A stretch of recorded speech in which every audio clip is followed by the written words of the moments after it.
Every year, millions of people are put under general anesthesia. One moment, they're counting backwards from 10. The next, they wake up hours later, surgery done, and they'd swear no time passed at all. But here's the unsettling question doctors still can't fully answer. During that gap, where did you actually go?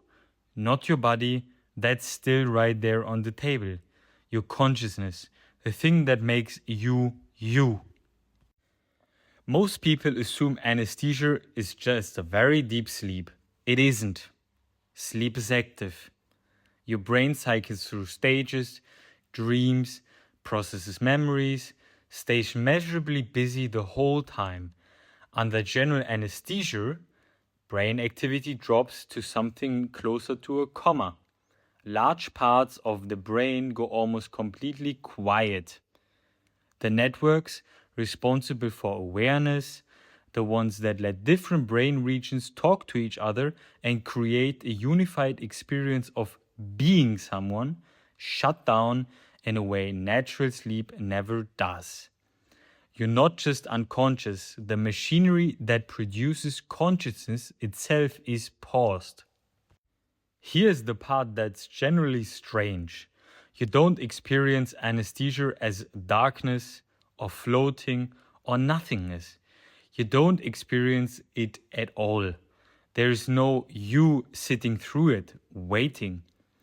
Compare that to something like being in a dark room with your eyes closed. Even then, you're still there, bored, thinking, aware of time passing slowly. Anesthesia removes that entirely. The gap isn't something you live through. It's something that simply doesn't exist for you. The way the time before you were born doesn't exist for you. Your last memory before going under connects differently to your first memory after, with nothing stitched in between, not even blackness. This is usually clean as we know, but not always. And the exceptions are what make researchers nervous. In rare cases, called anesthesia awareness, patients regain some level of consciousness during the surgery while still paralyzed by the muscle relaxants, unable to move or signal that anything is wrong. Some of these patients later report being aware, even feeling pain, with no way to communicate it. Researchers studying this have used to try to pin down the actual neurosignature of consciousness. What's different in the brain between someone who's really unconscious and someone who's unconscious but still in some thin sense present?